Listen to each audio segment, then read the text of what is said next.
Hi எல்லாருக்குமே. இதுதான் நம்மளுடைய ஃபர்ஸ்ட் வீடியோ இந்த பாலிட்டி சீரீஸில். அண்ட் இந்த வீடியோவில் வந்து நம்ம பஞ்சாயத்து ராஜ் சிஸ்டம் பற்றி தான் வந்து பார்க்க போகிறோம். அண்ட் ஏன் ஸ்டார்டிங்கே இந்த டாபிக் நம்ம சூஸ் பண்ணுறோன்னா, அஃப்கோர்ஸ் வேணும், லோக்கல் கவர்மெண்ட்லேருந்து வந்து வெயிட்டேஜ் ரொம்ப ரொம்ப அதிகம், நிறைய கொஷின்ஸ் கேட்கறதுனால கொஞ்சம் படித்து நிறையா எடுக்கிற மாதிரி டாபிக்ஸ் நம்ம சூஸ் பண்ணுவோம். அப்படிங்கிறதுக்காக தான் we have chosen panchayat raj வந்து ஃபஸ்ட்டு நம்ம பண்ணலாம் அப்படின்னு சொல்லிட்டு. அண்ட் எஸ், ஃபர்ஸ்ட் வந்து இந்த பஞ்சாயத்து ராஜ்னா என்னன்னு பார்த்தோன்னாவே வந்து லோக்கல் செல்ஃப் கவர்மெண்ட். நம்ம சிலபஸ்ல எக்ஸாக்டா இருக்கிற வேர்ட் வந்து லோக்கல் கவர்மெண்ட் தான். என்னன்னா வந்து government at grass root level. Grass root லெவல்ல இருந்தே வந்து கவர்மெண்ட் எப்படி இருக்கு அப்படிங்கறத பத்தி சொல்றதுதான். ஏன்னா கவர்மெண்ட்ல சென்ட்ரல் கவர்மெண்ட், ஸ்டேட் கவர்மெண்ட் இருக்கிற மாதிரி நம்மள 3 டயர் சிஸ்டம் இருக்கு. ஒன்னு சென்ட்ரல், இன்னொன்னு ஸ்டேட், தேர்ட் வந்து பஞ்சாயத்து ராஜ். இந்த பஞ்சாயத்து ராஜ்குள்ள வந்து 3 டயர்ஸ் இன்சைட் த பஞ்சாயத்து ராஜும் வந்து இருக்கு. ஸோ இதை பத்திலாம் வந்து நம்ம டீட்டெயில்டா பார்ப்போம். இந்த பஞ்சாயத்து ராஜ் வந்து ரொம்ப புதுசு இல்லை. இதுக்கு பிஃபோர் இண்டிபெண்டன்ஸும் there was some kind of panchayat inside India, ஆனா in a different way. After இண்டிபெண்டன்ஸ்க்கு அப்புறம் இந்த பஞ்சாயத்து ராஜ் வந்து எப்படி எவால்வ் ஆச்சு, கான்ஸ்டிடியூஷன்ல பஞ்சாயத்து ராஜ் என்னவா இருந்துச்சு, எப்போ வந்து கான்ஸ்டிடியூஷனல்ல வந்து ரெகக்னைஸ் பண்ணி பஞ்சாயத்து ராஜா இருந்துச்சு அப்படின்னு சொல்றது இருக்கும். திஸ் வீடியோ வந்து ரொம்ப எக்ஸாஸ்டிவா எல்லாமே இருக்கும்னு இல்லை, ரொம்ப கம்மி கண்டென்ட்ல நம்மளால எவ்வளவு நிறைய கொஸ்டின்ஸ் எடுக்க முடியுங்கிற மாதிரி நம்ம படிக்கிற ஒண்ணுமே வந்து ஃபேக்டா இருக்கும். ஸோ பி அவேர், லைக் ரொம்ப விஜிலண்டா இருந்தீங்கன்னா இது கண்டிப்பா நிறைய கொஸ்டின்ஸ் வரும். அண்ட் என்னுடைய கம்பேரிசனுமே வந்து ஃபுல்லாவே ஃபேக்ட்ஸ் இருக்கிறது. ஏன்னா since we are preparing for TNPSC and நிறைய ஃபேக்ட்ஸ் கேட்பாங்கன்றதுனால கண்டிப்பாவே வந்து ஒரு ஃபேக்ட்ஸ் பேக்டு இதுவாக தான் இருக்கும். I try to make it, அது ஒரு ஸ்டோரி மாதிரி தான் நான் கண்டிப்பாக டெலிவர் பண்ண ட்ரை பண்ணுறேன். And any improvements whatever you can always feel free to post it in the comments. And நான் வந்து நெக்ஸ்ட் வர வீடியோவில் கண்டிப்பாக கரெக்ட் பண்ணிக்குவேன்.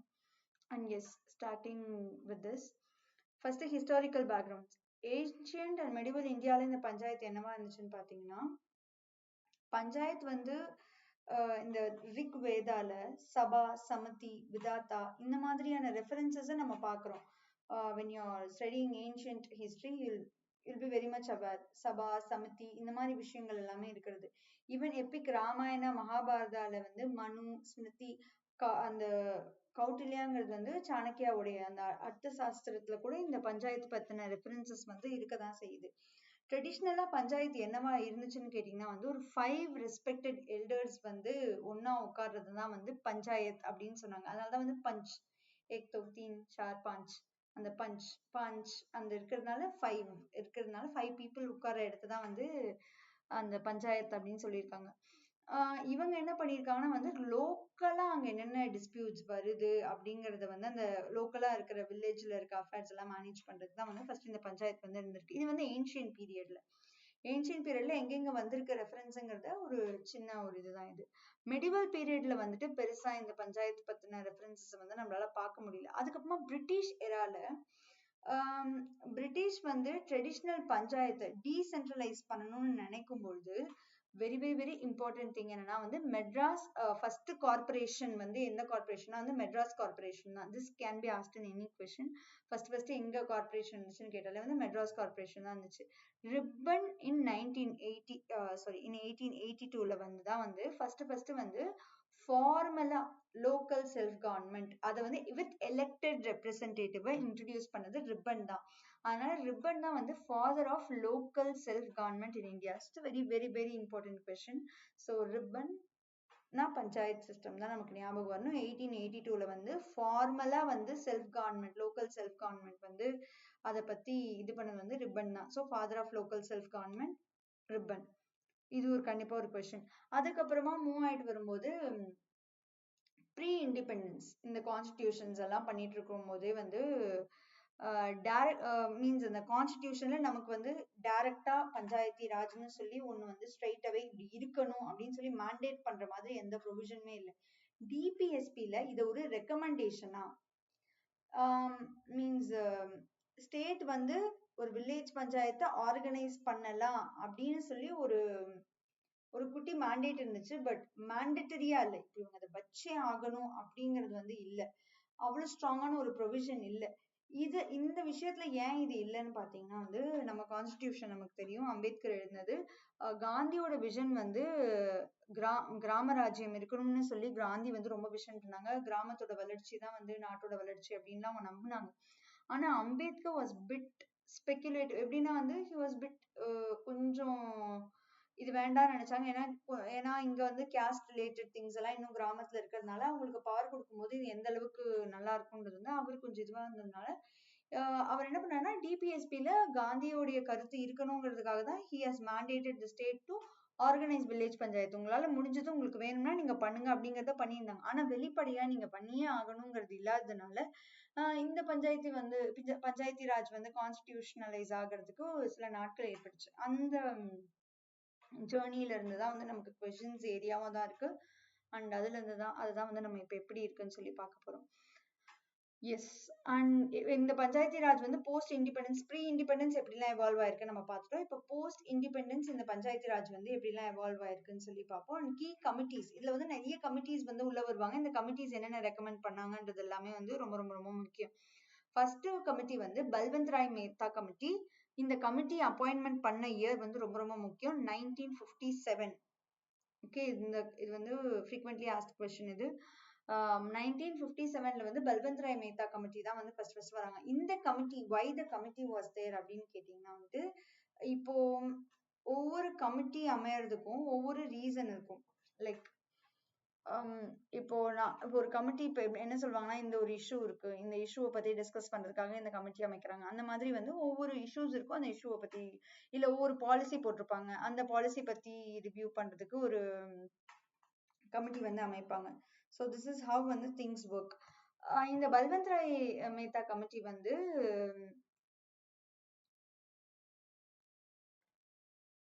சாரி இந்த பல்வந்த் ராய் மேத்தா கமிட்டி வந்துட்டு national extension service and community development programme பத்தி ரிவ்யூவா தான், அதை ரிவ்யூ பண்றதுக்கு வந்த கமிட்டி தான் இது.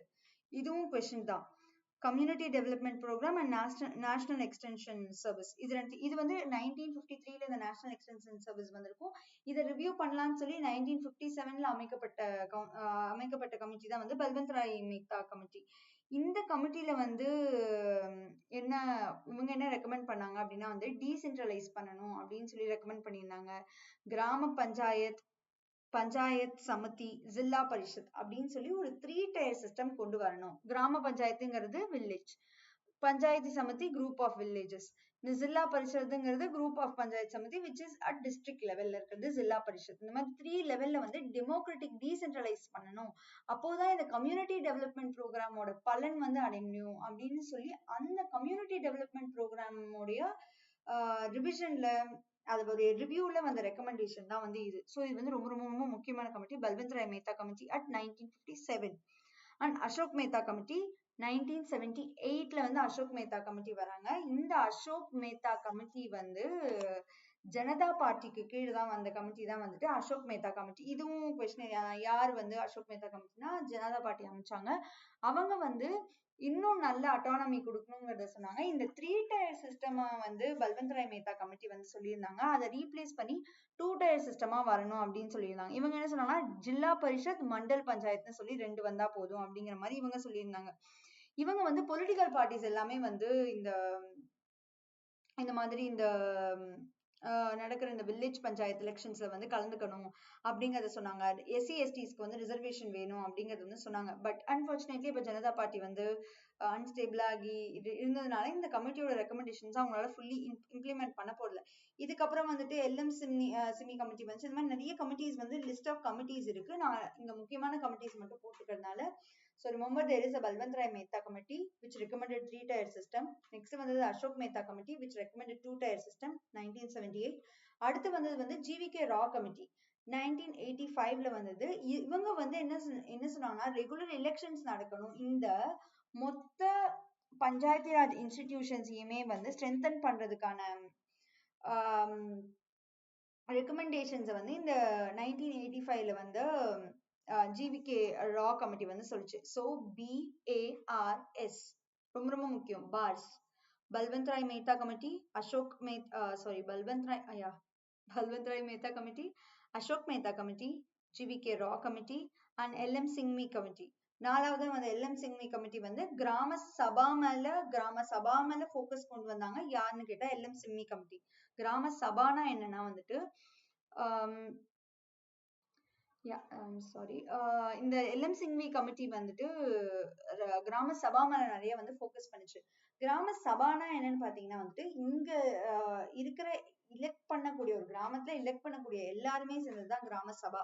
இந்த கிராம சபா வந்து ஈவன் இந்த கிராம சபா தான் இந்த கிராம பஞ்சாயத்துக்கு வந்து அக்கௌண்டபிலிட்டி பார்ட்னர் மாதிரி. இவங்கதான் அவங்கள பாத்துக்கிறது, லைக் இவங்க கரெக்டா செயல்படுறாங்களா அப்படிங்கறதெல்லாம் வந்து இந்த கூட்டத்துல பண்ணுது. இப்ப தமிழ்நாட்டுல 4 தடவை கிராம சபா நடக்கும். அக்டோபர் 2, மே 1, ரிபப்ளிக் டே, இண்டிபெண்டன்ஸ் டே, இந்த 4 இடத்துல வந்து எப்பவுமே வந்து இந்த கிராம சபா வந்து நடக்கிறது வந்து நம்ம பார்த்திருப்போம். அதுதான் ஃபர்ஸ்ட் மாடர்ன் பஞ்சாயத்து வந்து எங்க இன்ட்ரடியூஸ் பண்ணாங்கன்னா, இந்த பல்வந்த் ராய் மேத்தா கமிட்டி முடிஞ்சதுக்கு அப்புறமா அது ஃபுல்லி கான்ஸ்டிடியூஷனலைஸ் பண்ணி introduce பண்ணாட்டாலும், since there was a mandate that state can any time அவங்க பண்ணணும்னா பண்ணலாம்ன்றதுனால நாகர் அப்படிங்கிற டிஸ்ட்ரிக்ட்ல ராஜஸ்தான்ல தான் first modern Panchayati Raj system வந்து இனாகிரேட் பண்ணாங்க under prime minister Jawaharlal Nehru. 2 October. யாருடைய ஆசை? கிராமத்துல வந்து பஞ்சாயத்து வரணும், கிராமராஜ்யம் இருக்கணுங்கிறது யாருடைய ஆசைனா காந்தியோட ஆசை. ஸோ அவரோட பர்த்டே ஆன அக்டோபர் 2, 1959 தான் வந்து ஃபர்ஸ்ட் வந்து ராஜஸ்தான்ல ஆரம்பிக்கிறாங்க. அண்ட் செகண்ட் ராஜஸ்தானை தொடர்ந்து Andhra பிரதேஷ்ல there was a panchayat system introduced, and it's a very important question. And next, constitutional status and structure எப்போ கிடைச்சதுன்னா வந்துட்டு 73rd Constitutional Amendment Act 1992ல தான் வந்துட்டு இதை வந்து கான்ஸ்டிடியூஷனலைஸ் பண்ணாங்க. இது அப்பதான் வந்து நம்மளோட அரசியலமைப்பு சட்டத்துல வந்து இன்சர்ட் பண்ணாங்க. இதை வந்து பார்ட் 9 வந்து பஞ்சாயத்தி ராஜ் வந்து ஆட் பண்ணாங்க. ஆர்டிகல் 243ல இருந்து 243O வரைக்கும். Very important. Article 243 to 243O ABCDEFGH O வரைக்கும் இதுக்கு எல்லாமே வந்து அண்டர் பஞ்சாயத்தி ராஜ்ல தான் வரும். அண்ட் 11th ஸ்கெடியூல்ல இதுக்கு கீழே வந்து 29 சப்ஜெக்ட்ஸ் வந்து இருந்துச்சு. இதுல என்னென்ன மேண்டேட்ஸ் இருந்துச்சு அப்படின்னு சொல்லி பாக்குறாங்க. 3 tier சிஸ்டம் தான் இருக்கணும். கிராம பஞ்சாயத், வில்லேஜ் இருக்கணும், panchayat samiti, block, Zilla Parishad, district. Village, block, district இப்படி இருக்கணும். கிராம சபானா எல்லா ரெஜிஸ்டர்ட் ஓட்டர்ஸ் எல்லாம் இருக்கிறது. எலெக்ஷன்ஸ் வந்து டைரக்ட் எலெக்ஷன்ஸ் நடக்கணும். எவ்ரி 5 years வந்து எலெக்ஷன்ஸ் நடக்கணும். ரிசர்வேஷன் SC STs விமென்க்கு ரிசர்வேஷன் இருக்கணும். விமனோட ரிசர்வேஷன் வந்து அட்லீஸ்ட் 1/3 சீட்ஸ் வந்து கண்டிப்பா விமென்ஸ் இருக்கணும். அண்ட் அதுக்கு மேல இருக்கலாம், அதுக்கு கீழே இருக்க கூடாதுங்கிறது தான். அதுக்கப்புறம் வந்து ஸ்டேட் எலெக்ஷன் கமிஷன் அப்படின்னு அது ஒருத்தவங்களை அப்பாயிண்ட் பண்ணி அவங்க தான் இந்த பஞ்சாயத்து எலெக்ஷன்ஸ் எல்லாம் கண்டக்ட் பண்ணணும். ஸ்டேட் பினான்ஸ் கமிஷன் இருக்கணும். அவங்க வந்து இந்த பஞ்சாயத்துக்கெல்லாம் வந்து பினான்சியல் இது கொடுக்கணும். இப்போ பினான்ஸே இல்லாம அது இயங்குச்சுன்னா there will be no power of course. அந்த பினான்சியல் டிவல்யூஷன் பண்றது எல்லாமே வந்து ஸ்டேட் பினான்ஸ் கமிஷன். இதுல சில பேருக்கு எக்ஸ்க்ளூஷன்ஸ் இருந்துச்சு இந்த மேண்டேட்ஸ்ல. எக்ஸாம்பிள், இது வந்து நாகாலாந்து, மெகாலயா, மிசோரம் அந்த மாதிரி வந்து ட்ரைபல் ஏரியாஸ்க்கு இது இன்க்ளூட் இல்லை அப்படிங்கிறது. சர்டன் யூனியன் டெரிட்டரிஸ்க்கும் ஸ்கெடியூல்ட் அண்ட் ட்ரைபல் ஏரியாஸ்க்கு இது இன்க்ளூடட் இல்லைன்னு சொன்னாங்க. ஈவன் அருணாச்சல் பிரதேஷ்ல வந்துட்டு SCSTs ரிசர்வேஷன் இல்லைனாங்க. ஏன்னா அங்க இருக்க நிறைய வந்து ட்ரைப்ஸ் வந்து இருந்ததுனால. So there were some exclusions here and there. Then இந்த structure and function of the panchayat. Village லெவல்ல வந்து கிராம பஞ்சாயத்து வந்து எலெக்டட் மெம்பர்ஸ்னால ஆயிருந்தது. வில்லேஜ் லெவல்ல கிராம பஞ்சாயத்து சார்பஞ்சுன்னு சொல்லுவாங்க அதோடைய லீடரை. இவருக்கு வந்து என்னென்ன ஃபங்க்ஷன் பார்த்தா லோக்கல் அட்மினிஸ்ட்ரேஷன், சானிடேஷன் எப்படி இருக்கு, வாட்டர் எப்படி இருக்கு, ரோடு எப்படி இருக்கு, அங்க இருக்க வெல்ஃபேர் ஸ்கீம்லாம் இருக்கிறது. நெக்ஸ்ட் வந்து பஞ்சாயத் சமிதி அப்படிங்கிறது வந்து குரூப் ஆஃப் வில்லேஜஸ். இது இன்டர்மீடியட் லெவல்ல. இவங்களை வந்து எலெக்டட் ஆர் அப்பாயிண்டட். இது வந்து அப் டு தி ஸ்டேட் அவங்க இது பண்றதுதான். BDO ஆஃபீஸர் அப்படின்னு கூட நம்ம சொல்லுவோம். இவங்க எப்படின்னா, இப்போ ஒரு வில்லேஜ்க்கும் இன்னொரு வில்லேஜ்க்கும் நடுவுல ஒரு பாலம் கட்டுறாங்க, இல்ல அந்த மாதிரி 2 வில்லேஜ்க்கு சேர்த்து ஒரு ஸ்கீம் போடுறாங்க. அந்த மாதிரி விஷயத்தெல்லாம் வந்து பஞ்சாயத் சமிதி பார்த்துட்டு இருந்தாங்க. Block level planning, implementation of schemes and coordination between villages, இதெல்லாமே பார்த்தது வந்து பஞ்சாயத் சமிதி. ஸோ கிராம பஞ்சாயத்துங்கிறது அவங்க கிராமத்தை மட்டும் பார்த்துக்குவாங்க. Panchayat சமிதிங்கிறது between different villages there will be some kind of coordination and some schemes has to be implemented. So அதெல்லாம் பார்க்கிறது வந்து பஞ்சாயத் சமிதி பார்த்துட்டு இருந்தாங்க. நெக்ஸ்ட் ஜில்லா பரிஷத்னு ஒருத்தவங்க இருந்தாங்க. அடுத்து ஜில்லா பரிஷத்ங்கிறது டிஸ்ட்ரிக்ட் லெவல், இன்னும் மேல வரும் டிஸ்ட்ரிக்ட் லெவல்ல. அதான் வந்து சேர்மேன். இவங்க வந்து எலெக்ஷன் மூலியமா தான் எலெக்ட் பண்ணாங்க. டிஸ்ட்ரிக்ட் பிளானிங்காகவும் சூப்பர்விஷனுக்காகவும் இவங்களுக்குலாம் ரிசோர்ஸ் அலாட் பண்றதுக்கு அண்ட் இவங்களெல்லாம் மானிட்டர் பண்றதுக்கு டிஸ்ட்ரிக்ட் லெவல்ல ஜில்லா பரிஷத் இருந்தாங்க. இது ரொம்ப இம்பார்ட்டன்ட். கிராம் பஞ்சாயத், பஞ்சாயத் சமிதி, ஜில்லா பரிஷத். அண்ட் நான் இது வந்து எக்ஸாஸ்டிவ்னு சொல்ல மாட்டேன் இந்த நோட்ஸை. And whatever I have thought because நம்ம ரொம்பவும் நிறைய படிச்சு எதுவுமே ஞாபகம் இல்லாமல் இருக்கிறதுக்கு அட்லீஸ்ட் டு ஸ்டார்ட் வித் ரொம்ப ரொம்ப இம்பார்ட்டன்ட் இதுதான் ரொம்ப ரொம்ப இம்பார்ட்டன்ட். இந்த ஃபேக்ட்ஸ் எல்லாம் இல்லாமல் கண்டிப்பாக போகவே கூடாதுங்கிற ஃபேக்ட்ஸ் தான் இருந்துச்சு. If you want a detailed analysis please let me know இந்த காமெண்ட்ஸ். நான் வந்து இதை பற்றி டீடைல்டு வீடியோவும் போடுறேன். And some key features and எஃப்ஏக்யூஸை வந்து நான் வந்து ஆட் பண்ணியிருக்கேன். யூ கேன் ஜஸ்ட் ட்ரை எப்படி கொஷின்ஸ் இருக்குன்ற அந்த ஐடியா கண்டிப்பாக இருக்கணுங்கிறதுக்காக. Where and when was the first Panchayat Raj system inaugurated? Nagar district, Rajasthan, October 2nd, 1959 by Jawaharlal Nehru. And what is the three-tier structure of Panchayat? Grama Panchayat, Panchayat Samiti, Zilla Panchayat. And which article of schedule related to Panchayati Raj? Romba romba easy. Article 243. நம்ம ஞாபகம் வச்சிருந்தா easy. 11th schedule ல வந்து இருக்கு. Minimum age to contest in Panchayat elections 21 years. Who conducts Panchayat elections? State Election Commission. Who recommends the fund allocation to Panchayat? State Finance Commission. What is the tenure of Panchayat? 5 வருஷம். Who can dissolve Panchayat? This is a very important question. இதுல நம்ம பார்த்ததுல involve ஆகாத question. Who can dissolve Panchayat? பஞ்சாயத்தை யார் கலைக்கலாம் அப்படின்னா வந்து state governor. State governor can dissolve the Panchayat. What is a Grama Sabha? Registered voters எல்லாம் தான் வந்து கிராம சபால இருக்காங்க. எந்த அமெண்ட்மெண்ட்ல பஞ்சாயத்தி ராஜ் கொண்டு வந்தாங்க? 73rd அமெண்ட்மெண்ட்ல. ஓகே, ஓரளவுக்கு நான் எல்லாமே கவர் பண்ணிட்டேன். அண்ட் மேஜர் டைம்லைன்ஸ் வந்துட்டு இது வந்து கொடுத்துருக்கேன். ஃபர்ஸ்ட் மேஜர் டைம்லைன் வந்து 1882ல ரிப்பனோட ரெசல்யூஷன் வந்து இருந்துச்சு. அதெல்லாம் வந்து லோக்கல் செல்ஃப் கவர்மெண்ட் இருந்தது. எலெக்டட் ரெப்ரஸன்டேட்டிவ்ஸ் வரணும்னாங்க. He is a father of local self government. Next 1857 Balwant Rai Mehta committee 3-tier Panchayati Raj system. அடுத்து ஃபர்ஸ்ட் பஞ்சாயத்து வந்து ராஜஸ்தான்ல 1959ல வந்தது ஃபர்ஸ்ட் பஞ்சாயத்து. 1978ல Ashok Mehta committee 2-tier system சொன்னாங்க. Ashok Mehta committee. Balwant Rai committee 3-tier சொன்னாங்க. அசோக் மேத்தா 2-tier சொன்னாங்க. லாஸ்டா இம்ப்ளிமெண்ட் பண்ணது 3-tier தான். ஓகே, 1986ல வந்து எல்எம் சிங்வி கமிட்டி. 86ல L M Singhvi committee constitutional status வேணும்னு சொன்னாங்க. கிராம சபா பத்தி பேசுனது எல்எம் சிங்வி கமிட்டி தான். ஓகே, அண்ட் 1992ல தான் கடைசியா இந்த 73rd அமெண்ட்மெண்ட்ல வந்து கான்ஸ்டிடியூஷனல் ஸ்டேட்டஸ் கிடைச்சது. இந்த ஸ்ட்ரக்சர், ரிசர்வேஷன், எலெக்ஷன்ஸ் இது எல்லாமே வந்துச்சு. And then now moving to the MCQ part. நான் இது வந்து உங்களுக்கு கண்டிப்பா வந்து I share this PDF with you people. டிரைவ்ல அப்லோட் பண்ணி ஐ ஷேர் இட். அண்ட் நீங்க வந்து இதை கண்டிப்பா வந்து ட்ரை பண்ணி பார்க்கலாம். And yes, that's it for the day. Please let me know in the comments class பத்தி என்ன feedback இருந்தாலும் you can let me know. I'll correct it accordingly to your needs. And yes, thank you so much.